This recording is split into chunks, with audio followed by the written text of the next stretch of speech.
there's a monster hiding in the remote forests, swamps, and rivers of the Congo Basin in Central Africa. It has a long neck, looks like a dinosaur, and is the size of an elephant, or maybe a hippo at least.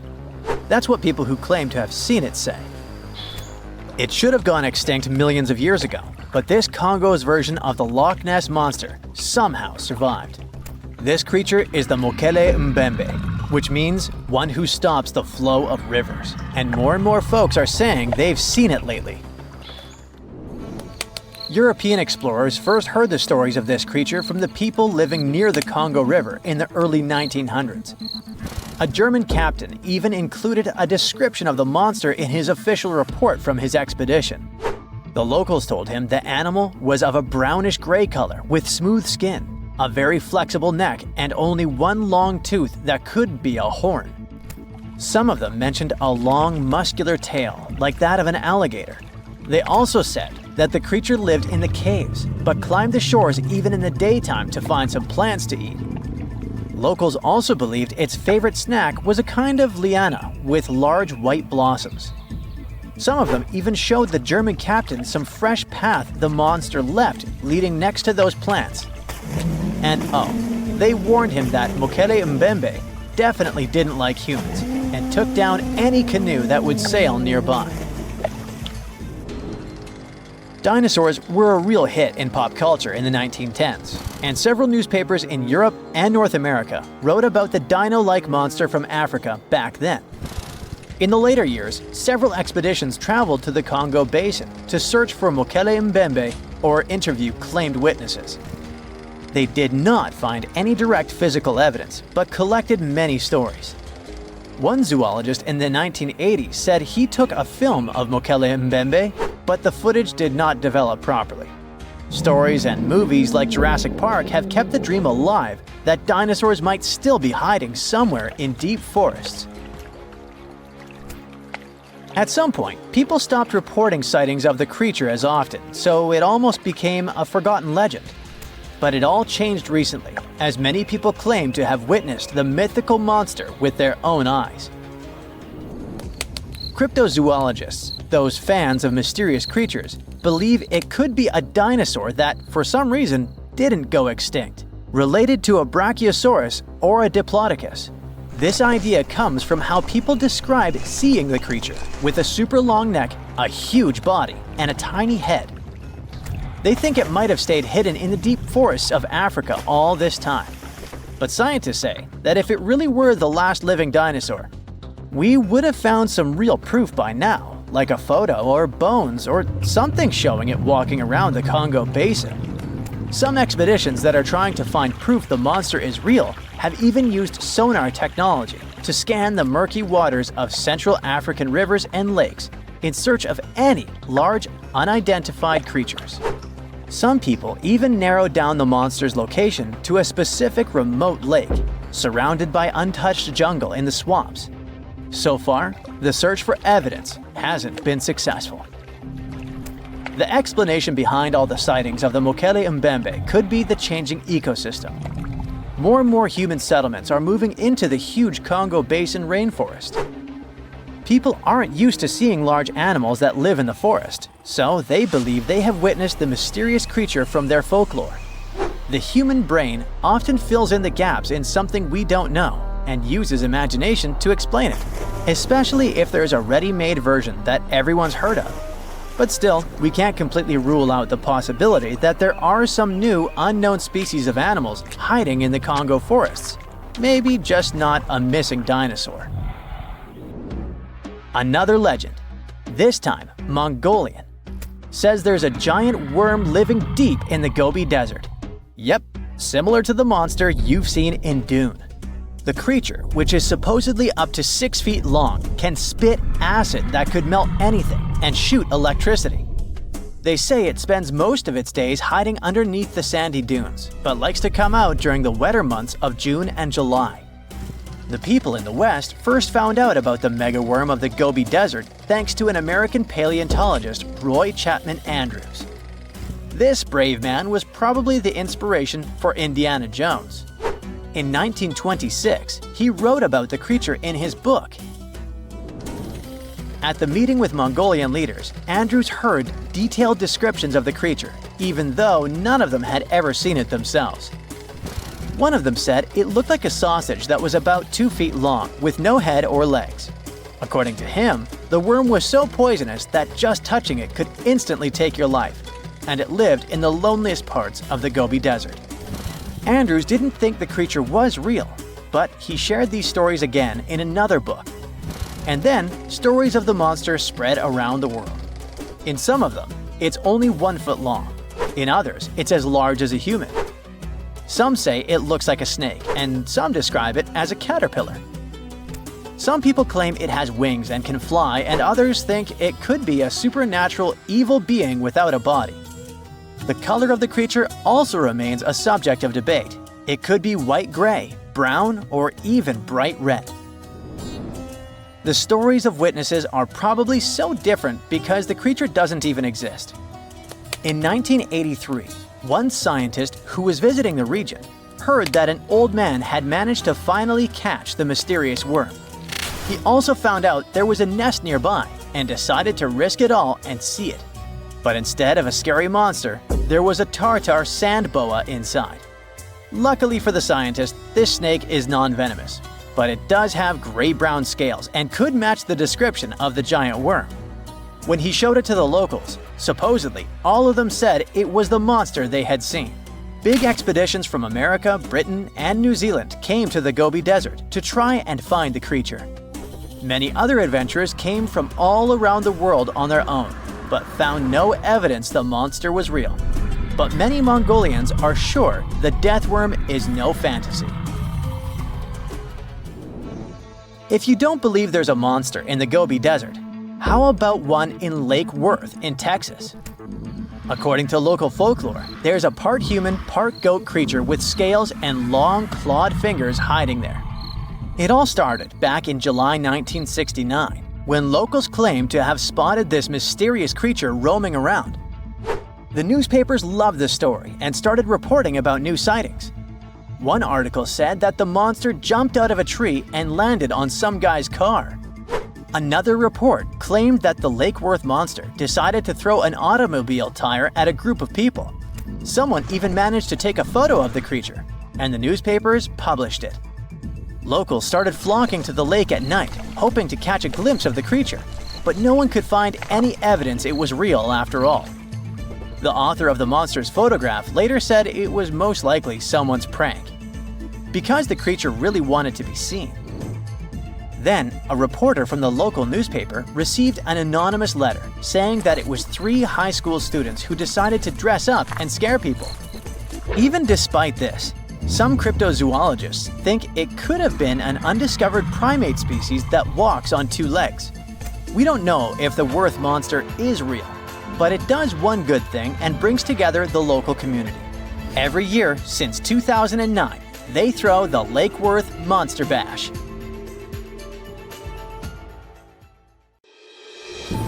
Guam is not like any other island. It should be, from the looks of it, a peaceful green paradise in the vast blue of the Pacific. But something happened here that changed this place forever. Guam was invaded by awful little creatures, millions of them. Ecologists can't catch a break in this place. One time they had a cool island get-together. People roasted a whole pig over a fire, laughing and talking. But when everyone stepped away for just a moment, something else decided to crash the party. When they returned, they saw it, a thick snake wrapped around the roast pig. Its eyes shimmered under the fading firelight, scales reflecting the embers. It was eating, swallowing the chunks of pork whole. A brown tree snake. This creature wasn't supposed to be here in the first place. It's an invasive species. It crept onto a cargo ship back in the 1940s, and in the years that followed, it couldn't stop bothering the island's true inhabitants, the birds. Guam was once a paradise of chirping, singing life. Its forests were home to 12 species of birds, so the air was always filled with beautiful whistles and calls. That is, until the snakes came. They slithered through the trees, finding nests, devouring eggs, and wiping out entire generations before they could even hatch. and in just 40 years, the jungle fell silent. Out of the 12 bird species, 10 are completely extinct. The last 2 are barely clinging on. The Guam kingfisher is a funny bird with a cute long beak. It was only saved by a last-minute effort to capture a few survivors. It went extinct in the wild, but ecologists managed to keep them in zoos for decades. And thankfully, there is great news. This year, things have improved for these guys, and now scientists released a handful of them in the jungles about 3,600 miles away. Another barely saved species is a Guam rail, also called Coco by the locals. The poor thing can't even fly, a ground bird completely defenseless. Thankfully, people relocated these guys on other islands and helped them make it. But the true horror of the brown tree snake wasn't just its hunger, it was its stubbornness. Now, most predators only eat what they need, but brown tree snakes, they stop at nothing. These guys have zero chill. They'll go for animals that are too big for them to swallow. They'll try to eat random stuff like trash. And if they realize that they literally took a bigger chunk than they could bite, they'll just leave the leftovers to rot. It's horrifying. When researchers were trying to understand why the birds were disappearing suddenly, they gave them tiny radio transmitters to track their movements. But every time scientists went to check on tagged birds, they kept finding the tracking signals inside the snakes, or in bodies left by the snakes. Oh, and now these snakes have nothing to eat. Millions of them. You'd think they'd just give up, but nope, they decided to change their diet. Rats, lizards, garbage, each other. Yep, these guys aren't picky. What's even crazier is that it was just the beginning. Birds aren't just there to sing pretty songs. They eat things like bugs and help keep nature in balance. And when they disappear, you can tell because something starts taking their place. Spiders. Guam's spider population absolutely exploded. The place is drowning in silky webs and creepy little legs. Especially the banana spiders. Giant golden-bellied creatures that build sprawling webs bigger than anything seen on other islands. Or the huntsman spiders, the size of a human hand. Like the name hints, they chase their prey down the island, skittering across the jungle floor, and use fangs to inject venom quickly. Tiny Argyle Road spiders are also lurking among them. These are sneaky little thieves that steal food from their much bigger neighbors. Sometimes they even eat those neighbors. And finally, the tent web spiders, whose webs are like entire cities. They create a single mass of silk where dozens, sometimes hundreds of spiders live together. Some ecologists call them condo webs, like some multi-level apartment complexes.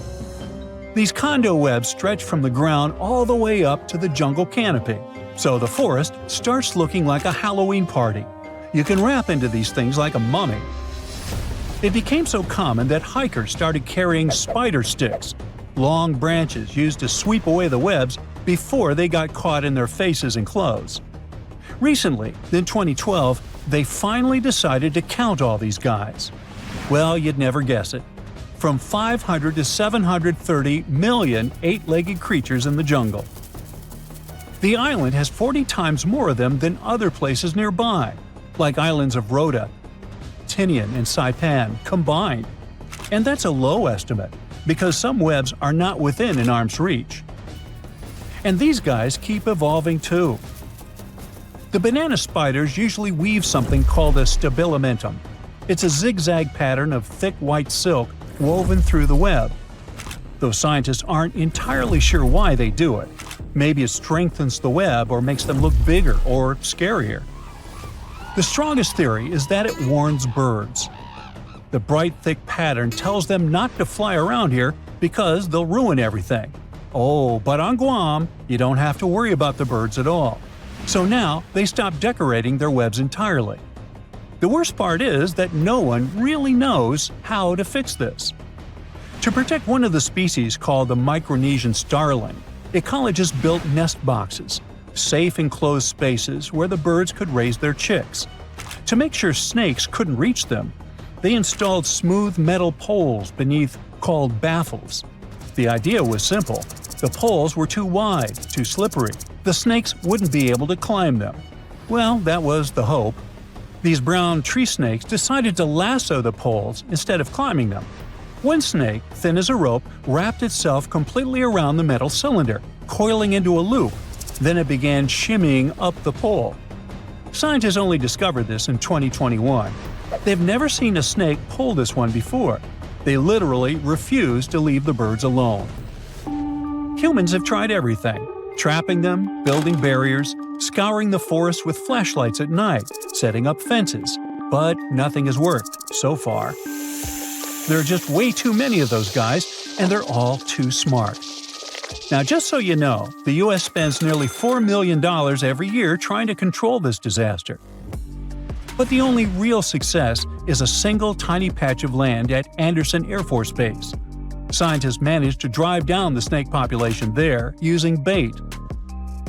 But the truth is slowly sinking in. The snakes aren't leaving. Humans can send rockets to space, but this is too much. That also means that Guam Island will start looking entirely different soon. Guam's forests always felt mysterious and kind of creepy, even without the invaders. There's no soil, no soft place to step. Instead, it's all jagged, broken limestone. Everything is full of razor-sharp rock left behind by an ancient coral reef. It was being pushed up over millions of years. Trees force their roots into the cracks. Everything is packed with twisting and curling plants. Breadfruit trees, prehistoric-looking cycads, spiky pandanus trees. And just as a cherry on top, a typhoon comes ripping through every few years, tearing it all apart. Luckily, plants usually grow back fiercely. Now, walking there is insane.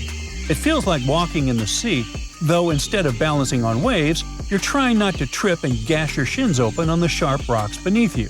You have to think through every step. But now, things are going to get so much worse. 70% of Guam's trees relied on birds to carry their seeds, spreading them far and wide. So, without the help of birds, the trees drop their fruit directly to the ground, where it sits and rots. So nothing grows. Well, perhaps the invaders' rule over Guam may last forever, and soon this place won't be friendly to tourists at all. It may become one of the worst places on Earth, if it isn't already. Now, if Earth's history were a movie, we humans would only take up the last second of the end credits. Our planet has been around for about 4.6 billion years, but our human story began about 300,000 years ago, in Africa. Now our ancestors had some wild adventures in nature. They could have run into creatures so big they'd make today's elephants look like puppies. The woolly mammoth is a pretty famous animal, sure. His cousin, though, the Columbian mammoth, not so much. This giant used to roam places from Canada all the way down to Mexico. Unlike the furrier woolly mammoths, which hung out in colder places, these animals had shorter hair, resembling huge elephants. They also had incredibly large tusks, like 12 feet worth of spiraling, sturdy tusks. And they weren't just for show, they came in handy when facing predators. That includes our ancestors. If you think about sloths these days, you're picturing these adorably slow creatures. They couldn't possibly be in your list of most dangerous animals. Well, their grandparents might have. For starters, we call them ground sloths, and they vary a lot in size. Some were as big as rhinos, and others, like the Megatherium, were as colossal as elephants. Imagine seeing a 20-foot-long sloth which doesn't mind chewing on some meat every now and then, at least in theory. Ever heard of Bigfoot? Well, our next animal kind of looks like him, but is a distant cousin to orangutans. Meet Gigantopithecus, the largest primate to ever call our planet its home. Standing tall at 10 feet and weighing more than 600 pounds, these animals were amazing to look at in real life. Unlike Bigfoot, they weren't constantly hiding. In fact, it's believed they were peaceful and gentle creatures. Sadly, they faded away about 100,000 years ago, mainly because their food sources slowly became unavailable. Those lush, fruity forests they called home eventually turned into dry grasslands. Next on our list is the cave hyena. Weighing a chunky 250 pounds and standing 3 feet tall, these beasts were as long as a grown-up lying down. What's even more interesting about these creatures is that they loved hanging out in groups. A pack could be as big as 30 of these animals, which meant they could easily take on even the biggest, heaviest mastodons. Our ancient families would have needed to stay alert around these hungry specimens. Sadly for these hyenas, about 20,000 years ago, their numbers started going down. Soon enough, they completely disappeared from the planet. Quick pop quiz. What's called a tiger but isn't really one? It's the saber-toothed tiger. I mean, sure, they belong to the feline family, but they aren't technically tigers. First appearing around 42 million years ago, in July, I think. Many of their kind were gone before we even showed up. However, early Americans might have bumped into a couple of specimens from this group. If that really happened, it would have been quite the encounter. Think of the biggest wild lion today or the hefty Siberian tiger. These big cats also had some incredible features hidden in their fur. They were good at sneaking around, hiding, and pouncing on mammoths bigger than themselves. Their bite wasn't that strong, but they could open their jaws wide, like twice as much as a lion. And although their teeth were a bit on the weak side, they had buff forearms to pin down their dinner, giving those big fangs a purpose. Not the kind of kitty you'd want to play with. Dire wolves made their debut about 250,000 years ago. They were like the gray wolves we know today, but a lot stronger. While wolves these days stretch out to about 6 feet and tip the scales at 170 pounds max, dire wolves were about 5 feet and about 150 pounds. Found all over North and South America, they had admirable jaws, biting nearly a third harder than their modern counterparts. Also, their favorite snack was horses. But just like many other majestic beasts of the past, they faded away around 10,000 years ago. Now, names can be deceiving. Take the American lion, for example. It's not really a lion, it's more of a panther's big cousin. The other part of the name is correct, though. They did live in America about 330,000 years ago. This feline was no lap cat either. They were at the top of the wildcat pyramid, weighing a colossal 772 pounds. That's like stacking 4 grown men on a scale. Even the mighty African lion would look a tad bit shy beside these beasts. With the muscle to take down a bison, you wouldn't want to accidentally interrupt their dinner. They parted ways with this planet around 11,000 years ago, right after the last ice age. Now, down in Australia, about 50,000 years ago, I wasn't around then, there lurked a relative of the Komodo dragon, the Megalania. Experts love to have debates on how big it was. Some say it stretched out to 23 feet. Others think it was just about 11 feet long. Either way, they were basically mega-sized Komodo dragons with a dangerous bite. If you think bears are already big and fluffy now, let's introduce the short-faced bear. While this big creature stood on its hind legs, it towered at 14 feet. With long limbs, they could outrun today's bears, hitting speeds up to 40 miles per hour. These ultra bears sadly disappeared around 11,600 years ago. Now imagine a crocodile. Okay, imagine that same crocodile, only supersized, with sporty legs, doing its thing in Australia about 1.6 million years ago. Well, say hello to the quincana. These crocs were extremely large, reaching 23 feet. And no, they weren't lazy river loungers. These creatures really loved spending time on land. They evolved to have strong legs for their chases and razor-sharp teeth designed for slicing, not gripping. When did we stop sharing beaches with them? About 40,000 years ago. The name elephant bird might not sound familiar, but try to picture a bird that stood tall as high as a basketball hoop at 10 feet and weighed as much as a small car, 1,500 pounds. Their eggs were equally huge, like 150 chicken eggs bundled up into one. Now, as amazing as these birds sound, there's a lot we still don't know about them. They're hard to study, as most extinct animals are. Still, some recent studies have given us some clues. Scientists have been examining ancient molecules from their fossilized eggshells. It's an awesome piece of evidence, since these birdies' shells were thick, preserving precious DNA inside. Plus, there are tons of these eggshell fragments sprinkled all over Madagascar's beaches. Because of these findings, we now know these birds were herbivores and loved eating leaves and seeds. We also know the tiny kiwi bird is its closest living relative. Now, dodos were these amazing birds we also used to share the planet with. They're like distant cousins to ancient pigeons. To give you some perspective, imagine a chunky bird weighing about 50 pounds. Similar to chickens, turkeys, and ostriches, dodos were also the types of birds that couldn't fly.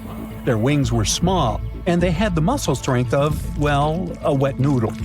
Now, you might have heard the word dodo used as a name for creatures that aren't that bright. Don't get confused, though, by this name. These birds were in fact intelligent. Scientists were able to figure that out by studying their fossils. It turns out that they were good at smelling stuff, unlike most birds that are all about the visuals. These creatures aren't around for us to study anymore, but that might change. One evolutionary biologist is on a mission to fully understand these amazing ancient birds. On that note, she revealed that the dodo's DNA has been completely sequenced. There are even talks about potentially bringing dodos back to life. They would make a nice addition to the lovely beaches of Mauritius, the place they used to call home many, many years ago.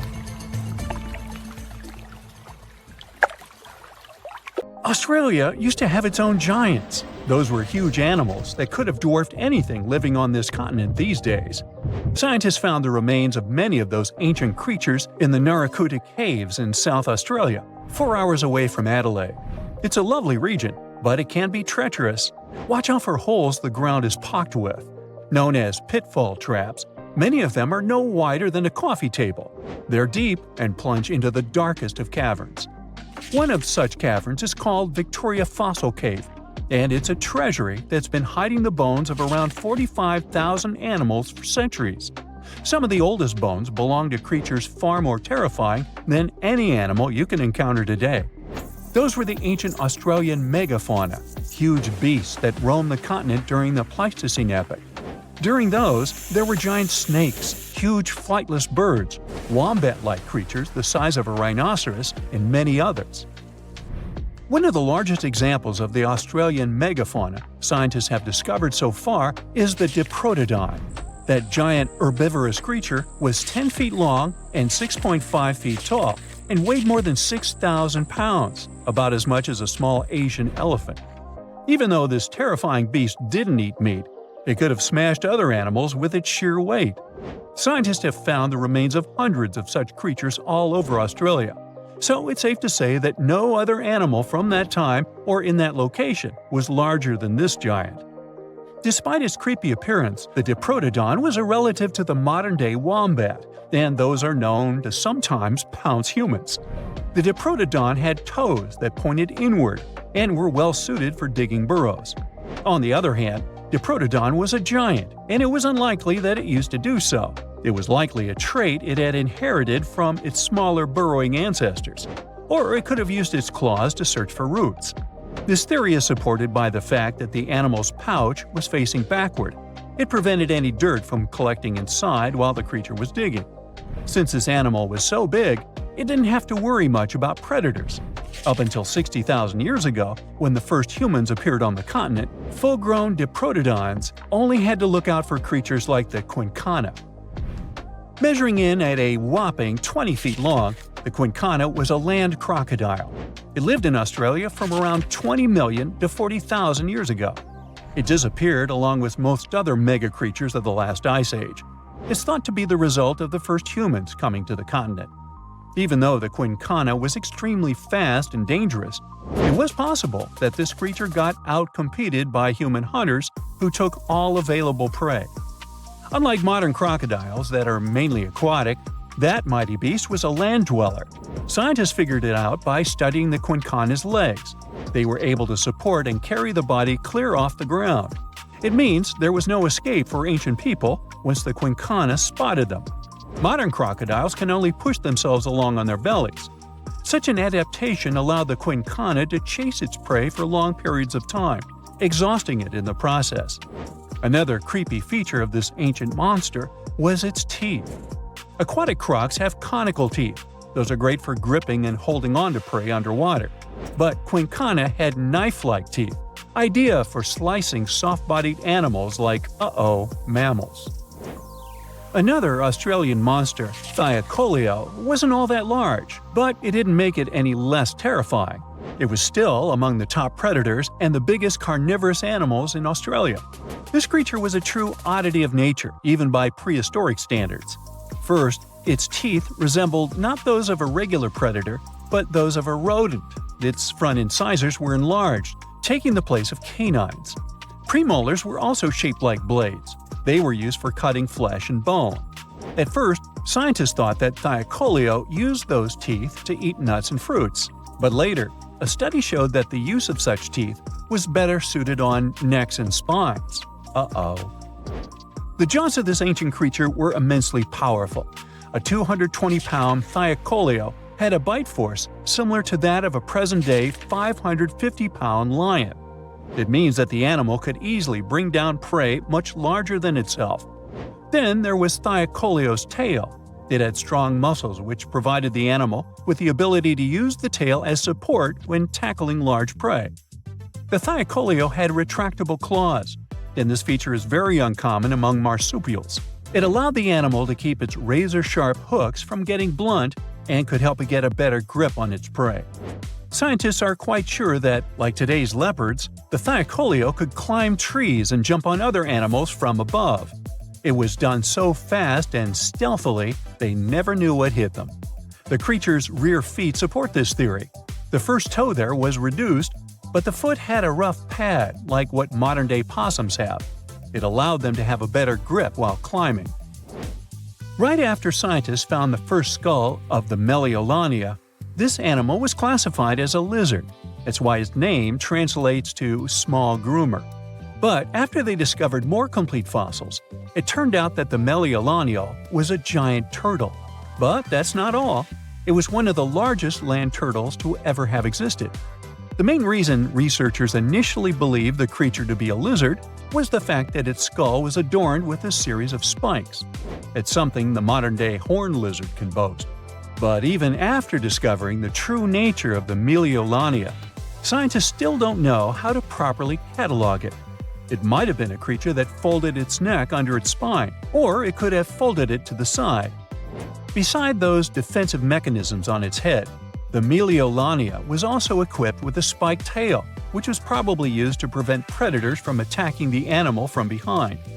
Most species of the Meliolania disappeared around 2,000 to 3,000 years ago because of humans who hunted them to extinction in both Australia and on the surrounding islands. It took around 2 centuries for these turtles to go extinct in that region of the globe. The Megalania was a giant Australian lizard that existed at the end of the Pleistocene epoch.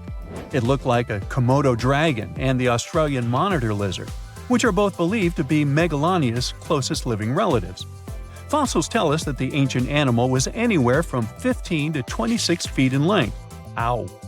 The youngest fossil remains of this ancient Australian monitor lizard date back to about 50,000 years ago. The first indigenous settlers must have encountered Megalania, which led to the lizard's extinction. Originally, scientists thought that the Megalania was the only member of the genus Megalania, but these days it belongs to the genus Varanus, which means that the prehistoric creature is closely related to other Australian monitor lizards. Our next giant creature on our list was once dubbed an ostrich on steroids. I mean, look at it. It was the last of the thunderbirds to go extinct in Australia. The Genurus lived on the continent at the same time as early humans. They might have coexisted for 15,000 years or so before the huge bird eventually disappeared. This theory has some proof. The bird's fossils found along with human artifacts. Some cave paintings also depict flightless birds similar to the Genurus in size and shape. Although it wasn't the largest bird in Australia, the goose-like creature was still as tall as a grown-up man and weighed around 550 pounds. Even a modern-day ostrich can be dangerous if it feels threatened. Imagine meeting its giant prehistoric relative. Scientists are still arguing about its diet. Many believe the creature was an herbivore, but there's still a chance that the Genyornis was a partial scavenger. Its small, stubby wings and powerful hoof-like legs hint that the bird could have been a plant eater. But its huge beak and exceptionally deep lower jaw evoke suspicion. Such features are highly unusual in birds.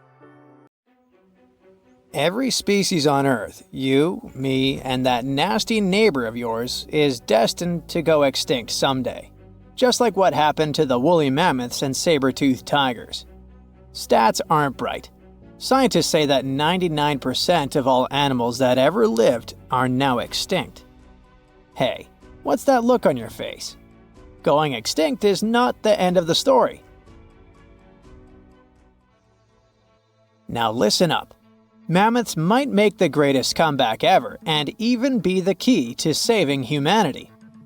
Nope, they won't give away free money so that we don't have to work anymore, but they can sorta help the weather situation on our planet. In the Arctic tundra, there's this ground called permafrost. It's like soil in the form of ice. Soil turns permafrost when it stays super cold for 2 years straight. But now, permafrost is actively thawing out, and it's bad news for, well, everyone. Because while thawing, it releases a lot of carbon into the air. But what if we had large animals like mammoths there today? They would churn up the soil. The ground would freeze more deeply in winter. And then, in summer, a layer of grass would help keep the ground cool and prevent the permafrost from melting. Some scientists think that's a great solution. So now there's a company in the US that's trying to bring mammoths back to life. Okay, you got me. Not actual mammoths, but a sort of hybrid between an elephant and 1% mammoth DNA. It would be a northern elephant. Getting mammoth DNA is easier than you might think. They actually only went extinct about 10 to 14,000 years ago. Scientists are hoping to have their first elephant-mammoth hybrid by 2027. Let's hope it doesn't turn into a real-life Jurassic Park. Ah, Australia. A nightmarish place and a home to the most fascinating creatures on Earth. But here, the sad fate befell the Tasmanian tiger, also known as thylacine. Don't mix it up with the Tasmanian devil. That one is living and thriving.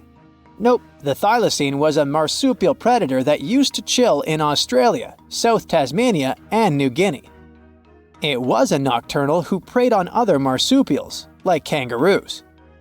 In the 30s, the farmers suddenly claimed that thylacines were eating their livestock. Looking back at it now, that was probably an exaggeration. But humans started to hunt poor thylacines until they were all gone. And then it turned out that hunting away the important predator isn't the brightest idea. Who would have thought? You see, thylacines kept things in check by eating bad animals. So once they disappeared, the Australian wildlife was basically doomed. 35% of total mammal extinctions on Earth happened here. That's an awful world record. I know it sounds gloomy, but hey, maybe we can fix this. Remember that company we mentioned? It wants to bring back the thylacine too. Luckily, many thylacine embryos are still preserved in jars, like some creepy pickles. If we bring them back to Tasmania, this could help revive the entire ecosystem. Would you be happy to see them back in the wild? Me too. And I would also be happy to see you hitting those like and subscribe buttons so you can keep up with amazing facts all year round. We also have some huge dreams about tiny creatures. Take a trip to Mount Hotham Ski Resort in Victoria, Australia, and here you can find the mountain pygmy possum, a tiny bundle of cuteness. These guys are super rare. We even thought that they were extinct. All we had was their fossils. But then, some skiers spotted a possum in a log pile at the ski lodge in 1966. Imagine suddenly making a great discovery while chilling on vacation. These little possums can spend 7 months of the year sleeping under the snow. They wake up occasionally to eat some stored food, and then they wake up in the spring to eat even more, find a mate, and go back to sleep again. What a relatable fella. Since they've made it into this video, you can guess they're pretty endangered. There are less than 2,000 left in the wild, all because their current homes don't fit them that well. But hooray, we can help them too! You see, their ancestors lived in lowland forests about 20 million years ago, so maybe mountain possums could live better if we moved them there? Of course, we can't just take them to the woods and expect them to survive.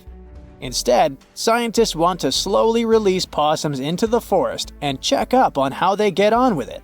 Let's hope these cute creatures will adapt to woodland life. The southern gastric brooding frog, also called the platypus frog, was quite a unique creature. It was discovered in 1972 in Queensland, Australia. Back then, this fella shocked the scientists with its super weird birthing practices. Check this out. The mother frog swallows her eggs, turning her stomach into the womb. Then she doesn't eat at all for 6 weeks straight. I could never. Meanwhile, the tadpoles hatch in her stomach, start to grow, and eventually get so big that the mom literally has to breathe through her skin. And then she literally spews out her offspring left and right. Bleh. But this insane process is a great evolutionary achievement, which is why it drew everyone's attention. But the wonder didn't last long. By the mid-80s, all known species of these frogs vanished from their natural habitats. Why? We have no idea. There are many theories, but almost no evidence to back them up. In any case, over the years, these guys officially became extinct. But it all changed in 2013. Scientists started a groundbreaking project named the Lazarus Project. Now they want to resurrect these frogs to learn cool cloning techniques from them. Are you guys ready to copy their genetic preservation method? Yeah, me neither. But let's dive deeper. Literally go in the water. Meet the coelacanth. This creature lived in the oceans back when the dinosaurs roamed our planet, and didn't even notice the asteroids. These guys are the Methuselahs of the sea. They can live up to 100 years, and they don't even start thinking about leaving offspring until they're around 55. At least they've got plenty of time to live for themselves. We actually thought this creature had gone extinct about 65 million years ago. But then, the first Latimeria specimen was discovered off the coast of South Africa in 1938. Now they're known as living fossils. And these fish are enormous. They weigh around 200 pounds.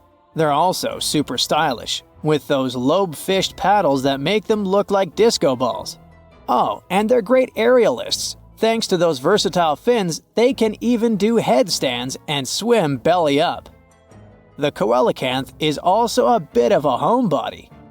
It's not very energetic, and likes to live in underwater caves during the day, only coming out at night to snack on smaller fish and squid. Another animal who's literally me. Now we're trying our best to preserve this species, and I won't be surprised if it outlives us all. And finally, let's talk about the largest and most awkwardly looking flightless bird from New Zealand, the South Island takahe. The tale of the takahe started way back in the Middle Ages. Humans accidentally hunted them all away, and by the late 19th century, it seemed there were none of them left. But then, they were rediscovered in New Zealand in 1948. Poor guys did all they could to hide from us in the mountains, but we still got them. But it's different now. Since then, we've been trying our best to save them from extinction. There's a takahe recovery program going on, and it shows great results. They managed to greatly boost the number of birds in the wild. As of 2023, the takahe population has grown to around 500 birds. They're now considered nationally vulnerable, not nationally critical. It's a little progress, but progress nonetheless. Let's keep it up. Currently, there are approximately 20 billion animals inhabiting our world. If everything were ideal, we would have 5 billion more animals on Earth. But many species have gone extinct, and around 44,000 species are currently in danger. The largest, most recent mass extinction event in history occurred during the dinosaur era, leading to the eradication of 75% of species on Earth. The Tulachi wallaby is a long-lost relative of today's kangaroo, but they had a hidden superpower, night vision. That's why they were mostly active at night. They were 3 feet tall and fed on grass, fruit leaves, and other plants. Wallabies lived in grassy areas near swamps and other water bodies, but not for long. By the 19th century, their numbers had gone down, bringing them to the edge of extinction. Only 14 wallabies had been left in the wild by 1920. A rescue mission was launched. They tried to capture the last 14 animals to protect them. But the situation got out of control and 10 wallabies lost their lives. The 4 remaining ones were transferred to a special facility, and in 1935, the last animal passed away. Only one picture of the Tulachi wallaby is left now. There were reports of the animal's sightings after that, but no proof was shown, and the creature was officially declared extinct in the 70s. Short-faced bears were a unique species that lived in North America, particularly Alaska. It was a massive bear, weighing around 1,500 pounds. When standing on its hind legs, it was around 12 feet tall, a whole foot taller than today's biggest beast in this family, the polar bear. This animal was different from today's bears because almost all of them are omnivores, except for polar bears. But this monster was solely carnivorous, which was the reason for their extinction. During the end of the Ice Age, many herbivores were gone, and those bears did not have enough food to survive. They were the Usain Bolt of the bear world, the fastest Bruins to have ever lived, reaching a top speed of 40 miles per hour, which is 5 miles faster than grizzlies. There are around 400 million pigeons in the world now. Some time ago, in America, a species of birds called passenger pigeons were abundant throughout the country, especially in the eastern forests. There were more than 1 billion of them, but they went from 1 billion to 0 in a few years. They had small heads and necks, but long tails and wings and strong breast muscles that allowed them to fly super long distances. The last passenger pigeon passed away in captivity in 1914. It was named Martha. With that, the ecosystem in the U.S. has never seen this bird again. Now, elks are enormous animals, but they look tiny when you compare them to long-gone Irish elks. That elk was around 7 feet tall at the shoulder with a humongous antler of 12 feet. Today, elk are only 4.5 feet tall at the shoulder and have around 4-foot-long antlers. Despite its name, this elk was found all over the world, from Asia to Europe. It got its name because, in Ireland near Dublin, researchers found a perfectly preserved specimen. Since then, it's been called the Irish elk. The last one passed away in Ireland. The main reason for their disappearance was their inability to adapt to changes. When the Ice Age ended, the elk could not survive and became extinct. Now, somewhere deep in the forests of Costa Rica lives the interesting-looking golden toad. It was discovered in 1966 in one particular spot where all toads would gather to mate. In 1967, a large population of this golden nugget was noted in that same spot. But the following year, only 10 to 11 toads were seen, and the year after that, in 1968, only one lonely male toad showed up at the spot. For years, there were searches for golden toads. In 2004, the toads were officially declared extinct. Humans were not responsible this time. The drought in the area in the 80s had a significant impact on the toads. Still, the last straw was the arrival of a new fungal species that caused the animal's skin to thicken, eventually leading to the toad passing away. This chytrid fungus is responsible for the extinction of more than 90 frog and amphibian species, becoming one of the biggest threats to their lives. Now, Canada is a very cold country, no surprise there, and nobody would expect tropical birds like parrots to live there. However, there was a parrot species that lived in America and some parts of Canada. I'm talking about the Carolina parakeet. Those were truly beautiful birds with orange-yellowish heads and green bodies. Their favorite rest spots were big trees alongside rivers. This parrot's favorite food was cocklebur seeds, which are poisonous to us, but the bird had no problem eating them. Also, they used the dangerous cockleburs as a defense mechanism. After they ingested loads of them, their meat became poisonous, and predators do not enjoy eating toxic birds. Carolina parakeets were abundant, there were millions of them. But since the Ice Age, their numbers had been gradually going down because of natural reasons, mainly temperature. By 1935, no such parakeets were left in the wild. Today's African lion had a much more prominent and notorious cousin, the Barbary lion. Those cats were mentioned in many famous old books. They were described as mean, terrifying beasts. It's believed that they were the largest lion species ever. Those big cats weighed around 600 pounds and were 9 feet from the head to tail. Unfortunately, this lion was declared extinct in the 90s due to many factors. Today, we only have one photo of this animal taken from a plane. Paradise parrots were native to Australia. They were genuinely amazing birds with captivating colors.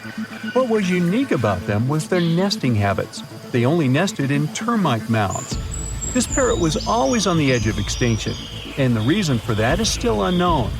Mice, rats, and other animals also hunted them, and it added fuel to the fire. The last bird was spotted in the year 1972. Since then, paradise parrots have only been seen in museums.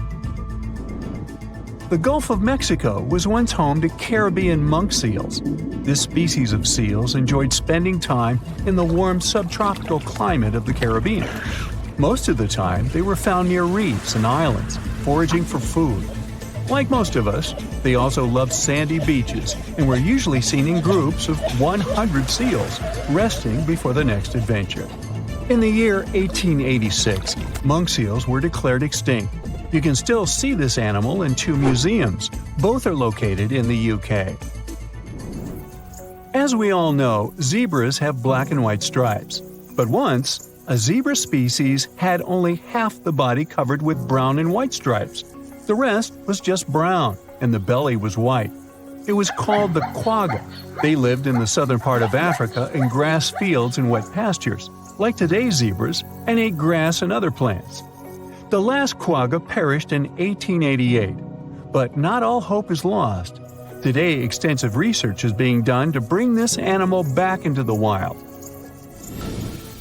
Australia is home to many outlandish animals, but the craziest ones are probably gastric brooding frogs. This species is not like your ordinary frog that lays eggs. They hatch their young inside their stomach and give birth by vomiting around 25 fully formed young frogs. Sometimes their stomach becomes so bloated that they have to breathe through their skin.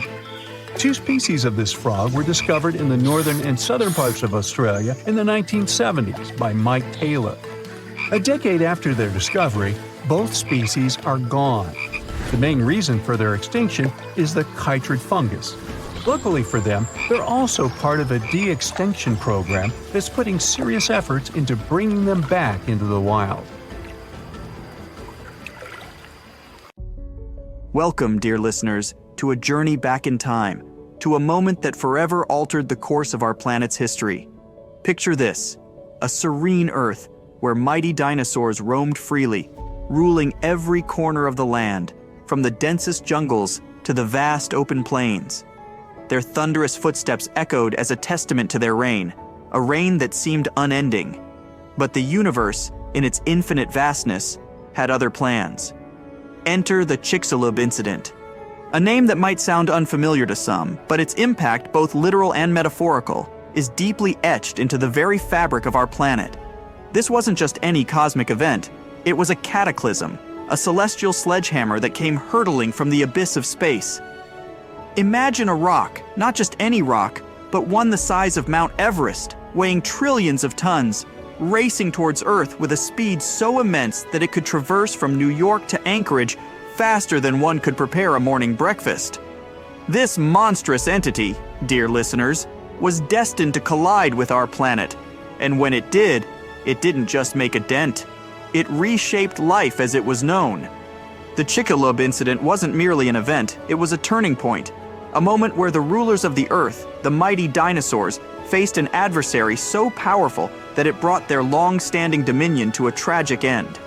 But why is this incident so significant? As we journey through the annals of time, retracing the steps of the Chicxulub incident, we find ourselves drawn to a specific location on our planet, a place that today is known for its pristine beaches, vibrant culture, and the allure of ancient civilizations. Yes, dear listeners, we're talking about modern-day Mexico, specifically the Yucatan Peninsula. But let's rewind the clock back to that fateful day and paint a picture quite different from the holiday destination we know today. The Yucatan Peninsula, a region now synonymous with Cancun's turquoise waters and Mayan ruins, was the epicenter of this cosmic catastrophe. As the colossal asteroid approached, it wasn't heading for some remote, uninhabited corner of the Earth. No, it was on a direct collision course with what is now the heart of Mexico. And then, with a force beyond comprehension, it struck. The very ground trembled, and the skies lit up as if a second sun had dawned. The vast ocean waters that covered the Yucatan Peninsula could do little to cushion the blow. Instead, they became part of the cataclysm, amplifying the devastation. The immediate aftermath was nothing short of apocalyptic. The impact was so immense that it pierced through the Earth's crust, releasing energy equivalent to billions of atomic bombs. The skies were set ablaze, and a shockwave of unimaginable proportions rippled across the globe. The serene waters of the Yucatan were violently displaced, giving rise to tsunamis that towered as high as the Statue of Liberty, rushing forth to distant shores with wrathful intent. But this was just the beginning. The Earth, our home, was in turmoil. The very fabric of the environment was being rewritten in a matter of moments. The immediate vicinity of the Yucatan Peninsula was ground zero, but the shockwaves of the impact did not discriminate. They traveled with relentless fury, reaching even the most remote corners of our planet. The vast oceans, which cover over 70% of the Earth's surface, became conduits for one of the most terrifying phenomena, tsunamis. These weren't just regular tidal waves, they were behemoths, rising with such might and speed that coastlines thousands of miles away felt their wrath. From the coasts of Africa to the distant shores of Asia, no coastal region was spared from these monstrous waves. But the water wasn't the only element in turmoil. The very ground beneath our feet quaked. Earthquakes of magnitudes previously thought impossible shook the planet. Continents trembled, and landscapes transformed as the Earth's crust contorted under the immense stress. And as if the tsunamis and earthquakes weren't devastating enough, the Earth's fiery belly responded in kind. Volcanoes, those majestic mountains that house molten fury, erupted in synchrony. From the towering peaks of the Andes to the volcanic islands of the Pacific, plumes of ash and rivers of lava painted the skies and lands with their scorching palette. It's hard to fathom, isn't it? A single moment, a solitary event, triggering a cascade of cataclysms that touched every corner of our globe. The Chicxulub incident wasn't just an asteroid impact, it was a global reset button, a testament to the interconnectedness of our planet's systems. As we venture further into this narrative, we'll delve into the long-term consequences of these global effects and how they set the stage for a new chapter in Earth's ever-evolving story. Navigating through the immediate aftermath of the Chicxulub impact, we've witnessed the sheer magnitude of its global effects. But dear listeners, the story doesn't end there. The Earth, having faced tsunamis, earthquakes, and volcanic eruptions, was now on the brink of another profound transformation. As we journey forward, let's delve into the chilling phase that followed the initial chaos, a period often referred to as the Long Winter. In the wake of the impact and subsequent volcanic eruptions, the skies began to change. A thick, impenetrable cloud of ash and soot enveloped our planet. This wasn't just a temporary darkening. It was as if the Earth had donned a shroud, blocking out the life-giving rays of the sun. Day turned into night, and what followed was a darkness that persisted not for days, not for weeks, but for years. Without the warmth and light of the sun, temperatures plummeted. The once balmy and temperate regions faced a cold they had never known. Ice began to form, and snow covered landscapes that had never witnessed a winter. The Earth, in essence, was plunged into an unending night, a winter that seemed eternal. But the cold and darkness were just part of this grim equation. The atmosphere, now laden with sulfur, released from the impact site and volcanic eruptions, gave rise to a new menace: sulfuric acid rain. This wasn't the gentle rain that nourishes the soil. It was acidic, corrosive, and deadly.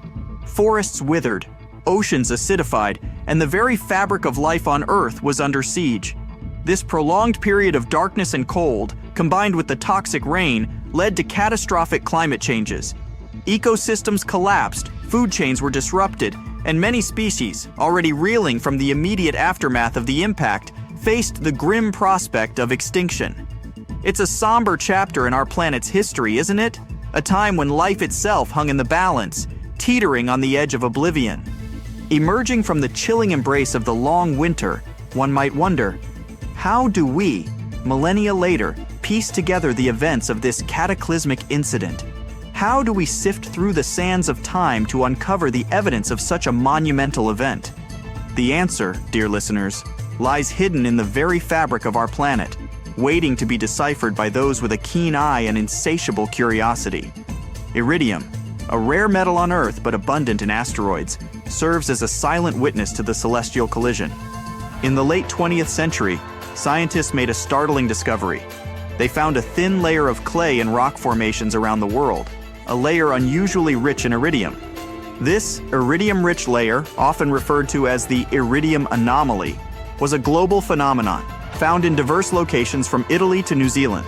Such a widespread presence of this rare metal could only point to one conclusion: a massive asteroid impact. But iridium was just one piece of the puzzle.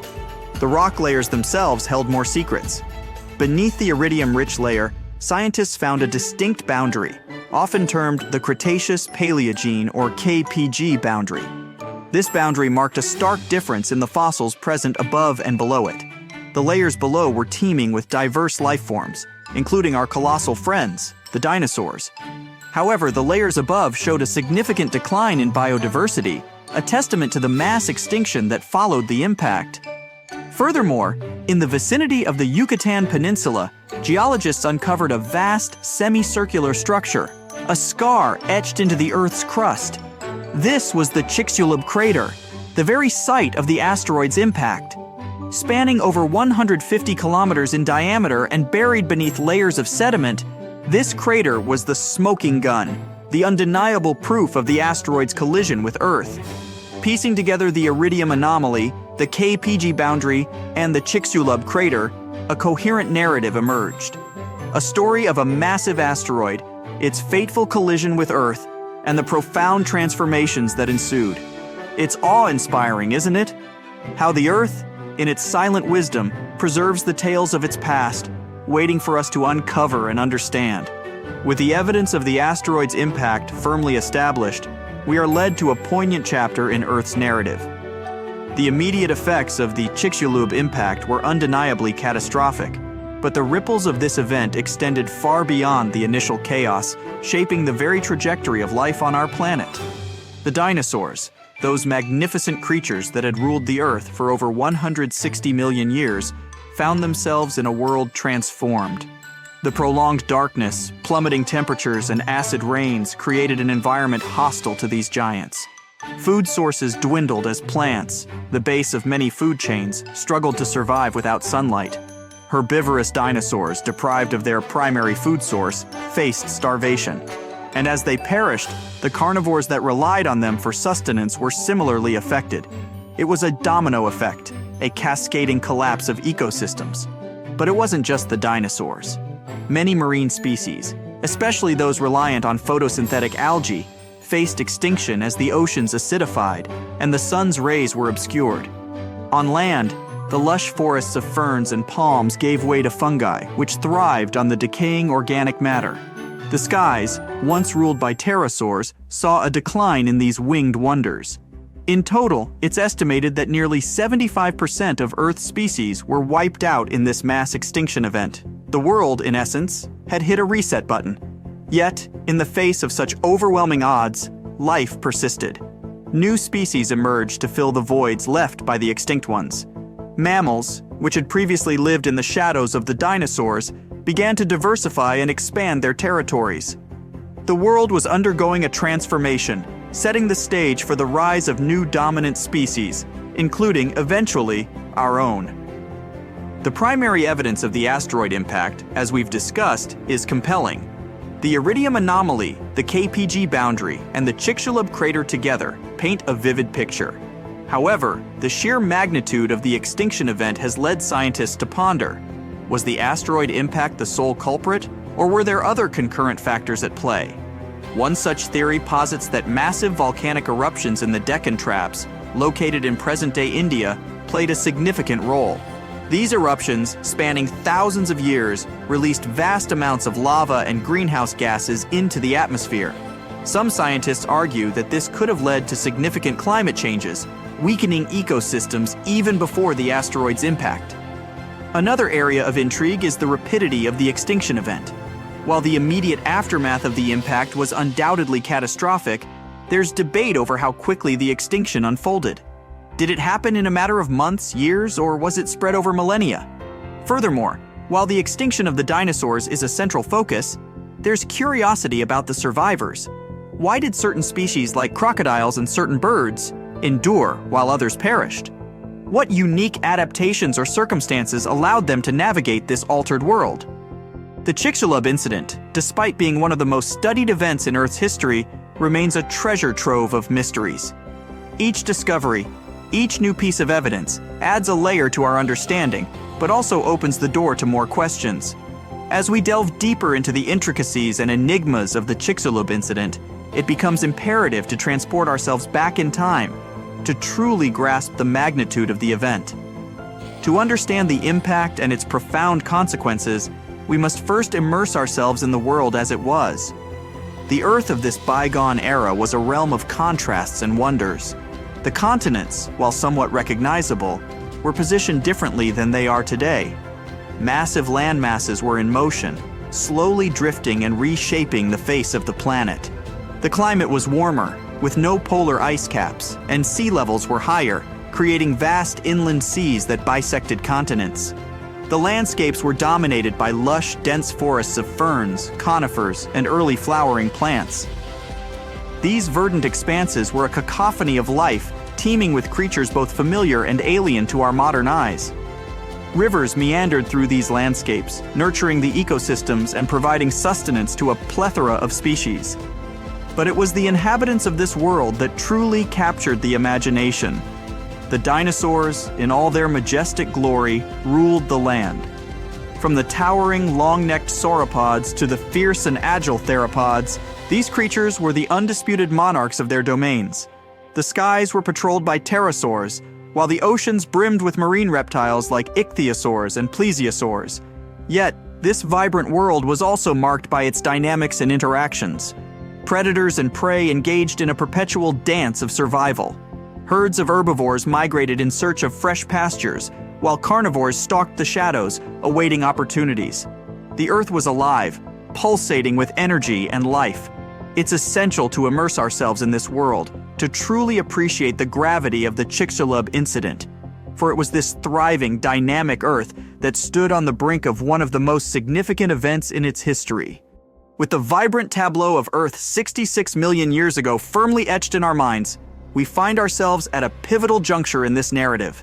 The world was teeming with life, ecosystems were flourishing, and the dance of predator and prey played out against the backdrop of lush landscapes. But, unbeknownst to the inhabitants of this world, a shadow loomed in the vastness of space. High above the Earth, in the cold, dark expanse of space, a massive rock, a remnant from the early solar system, was on a collision course. This meteorite, spanning several kilometers in diameter, had been hurtling through space for eons. Its trajectory, influenced by gravitational forces and cosmic events, was now aligned with our planet. As it neared Earth, it became a brilliant streak in the sky, a fiery harbinger of the impending doom. Its speed was incomprehensible, racing towards the planet at over 20 kilometers per second.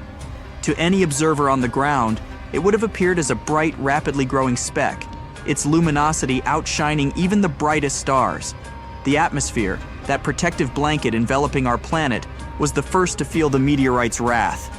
As the rock entered the upper layers, it began to compress and superheat the air in front of it, creating a shockwave and emitting intense radiation. The sky would have been set ablaze, turning day into night and night into a blinding, searing light. For the creatures below, these moments must have been filled with confusion and terror. The ground trembled, the air grew hot, and a deafening roar would have filled the atmosphere. Predators and prey alike would have paused, sensing the profound shift in their environment, their instincts signaling danger. And then, in a split second, the meteorite made contact.